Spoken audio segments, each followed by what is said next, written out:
¿Qué nos dice Franz Kafka en Informe para una academia? Salida versus libertad. ¿Qué hace humano un humano? ¿Qué críticas nos trae este texto? Hola amigos de Glota Miloja, mi nombre es Alan. Y mi nombre es Joan. Y en el día de hoy vamos a estarles hablando sobre un cuento de Franz Kafka llamado Informe para una academia, en el cual vemos un simio que es capturado por humanos y cómo este simio, buscando una salida para su situación, termina emulando a los humanos y finalmente dando sus hallazgos frente a una academia, y de esa forma pues cada vez se hace más inquietante el paso de este simio por el mundo de los humanos. La primera pregunta que vamos a hacer tiene que ver con una diferencia muy marcada que se hace entre la libertad y una simple salida de una situación. ¿Por qué el mono del cuento es tan reiterativo en diferenciar la libertad de una salida? Como tú ya lo mencionabas ahorita en el resumen, este mono, al ser capturado por los seres humanos, es encerrado en una jaula minúscula, casi que no se puede mover. Empieza a entrar en desesperación y a buscar una estrategia para poderse escapar de esta situación. Entonces él todo el tiempo nos está diciendo que no está aspirando a la libertad.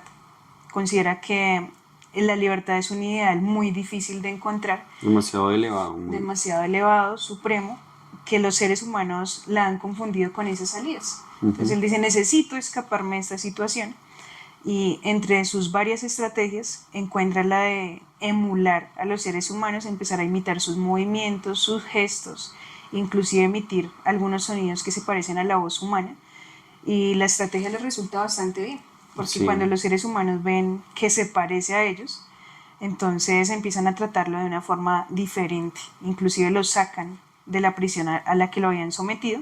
Entonces él dice al final, bueno, logré lo que me había propuesto, he escapado de la situación, pero no soy libre.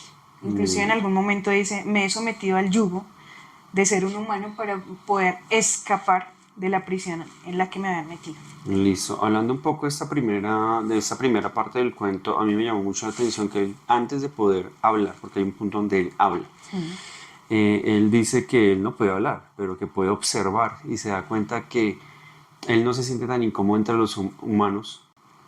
Cuando se le acercan los humanos, juegan entre ellos, beben entre ellos, sus gestos, sus sonidos, incluso las respuestas a sus sonidos antes de hablar, como simio, los humanos lo celebran y le responden con movimientos como palmas y eso. Entonces él dice, no me siento como tan en lo extraño. Casi que le falta decir a Kafka ahí, a través del simio, que se siente entre simios. Sí. Listo, entonces sigamos con este tema. Y valga aclarar acá que a él se le hace fácil llegar a parecerse a los humanos. Sí, no, loco. Y al final otra vez se da cuenta, no, definitivamente esta gente no es libre, simplemente buscan salidas, escapes para sus situaciones, pero muy lejos de la libertad. Como anestesiarse un poco de su propia realidad. Listo. La segunda pregunta es, ¿qué hace humano a un humano? Pues ya mencionabas un poco que él ya comenzaba a hablar. También en algún momento antes del programa de hoy hablábamos sobre los niños salvajes, que en ausencia de padres humanos, por una u otra razón, les resulta muy difícil hablar o integrarse a la sociedad. Crecen entre animales. Sí, entonces, ¿qué es lo que hace humano a un humano? Bueno, esta pregunta es bastante compleja. Si nos basamos en el cuento, un humano sería simplemente una persona que sabe hacer ciertas actividades, que tiene, por ejemplo, la capacidad de poder hablar, de poder interactuar con los demás, pero se pone en entredicho nuestra condición, porque se muestra como algo demasiado simple, de apariencias, que no aspira a grandes ideales como la libertad, sino que se somete simplemente a unas reglas y a unas convenciones sociales que ya estaban previamente establecidas, y pues que sinceramente, según el texto, son demasiado elementales. Yo diría que el asunto de ser humano va más allá, como ser creativo, hacer nuevas cosas con el lenguaje, pero pues el texto sí lo pone a uno casi que en crisis. Sí.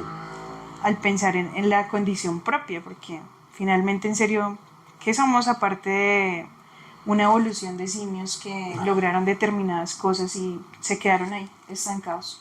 El lobo estepario, eh, cuando Harry Haller tiene esta salida con el otro muchacho que ya vivía en la pensión, a ver cierto conferencista que es realmente un fanfarrón, es un fanfarrón, que Harry Haller lo voltea y le dice con la mirada nada más como, esos monos somos. Entonces, ese mono que está allá parado, básicamente consiguió una salida para su condición. Pero no es que sea realmente alguien brillante o algo por el estilo. Hablando un poco del asunto que tú planteas de los niños salvajes, que son estas personas que crecen aisladas de la sociedad y que en aras de subsistir se juntan con alguna manada de animales, como lobos, por ejemplo. Es muy difícil que estas personas se resocialicen posteriormente o que adquieran el lenguaje posteriormente. E inclusive se ha visto casos documentados científicamente en que estos niños vuelven después a la selva. Entonces uno ahí se cuestiona también bastante. Otra vez aparece la pregunta sobre, ¿somos libres realmente? Sí, quedamos engarzados a unos constructos sociales que se nos enseñan, y en ausencia de ellos, pues creo que, pues, por más biológicamente que estemos evolucionados, pues volvemos a un salvajismo primigenio. De alguna manera, volvemos como a las bases. Creo que es inevitable. Sí. Y lo que vemos como la gran evolución termina siendo otra vez un sometimiento. Sí, por ejemplo, entonces, pensemos en el consumismo exacerbado al que estamos invitados actualmente. Como que todo el tiempo nos invitan a comprar, comprar, comprar, gaste su dinero, invierta aquí. Y al final uno se pregunta, bueno, ¿qué de evolucionado tiene eso? Sí.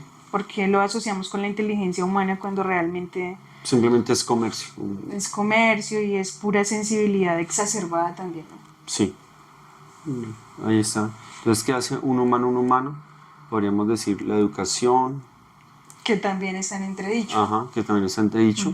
Y entonces esto nos lleva a la tercera pregunta, es ¿qué críticas plantea el texto? Pues aparte de como de elevar a un grado supremo el tema de la libertad sin que sea realmente libertad, sin que tengamos una idea clara de qué es libertad. Basta con preguntarle a muchas personas qué es libertad, y yo creo que la mayoría de gente, como decimos acá en Colombia, patinan al momento de contestar esta pregunta.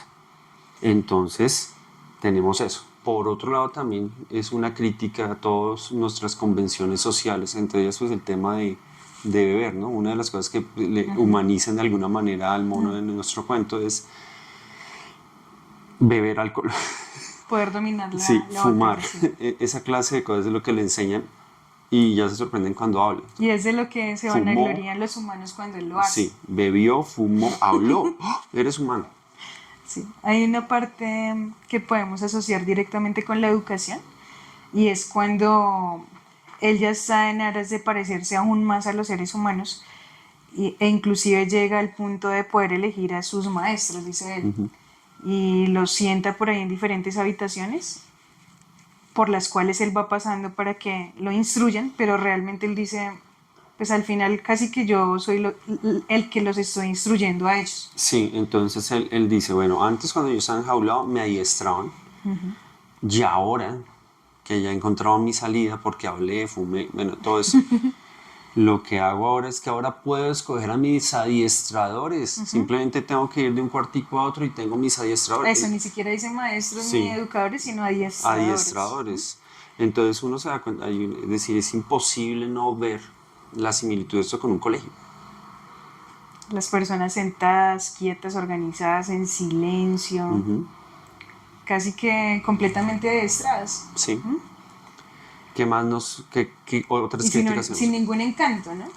Sí. Él no plantea ningún tipo de emoción ni ningún tipo de novedad en este adiestramiento, sino simplemente lo ve como algo supremamente plano, reiterativo, repetitivo, que no le aporta. Bueno, y nuestro amigo Simio también está ahí metido en el show business, ¿no? Ah, sí, él también dice, ya manejo mi propia gente, ya tengo inclusive mi propia mona semiadiestrada. Semidesnuda, esa es cruel. Hay algo bastante impactante también ahí, que es la mirada de la simia que él tiene como pareja, podríamos decir. Ujú. Porque él dice que en su mirada prevalece todavía lo salvaje, pero que a él le da miedo y prefiere evitarlo. Más que miedo es como un asco que le da esa mirada semiadiestrada, pero él está muy contento con ella en las noches. En el día La la tiene evita. que ver a los ojos, no lo soporta. Y es también como, ¿estos monos somos? Lo dejo así en interrogante. Y creo que él también lo plantea así como interrogante porque al final pues uno entiende que, y al principio también del texto, que le está dando su informe a una academia que él, frente a la que él siente desdén también. Sí, lo pone como una masa de más, ¿no? Es decir, una academia, de hecho, el título original también tiene el artículo eine Una. en alemán, Ujú. que es una, no dice la academia, no, Una. es una, Sí. una academia.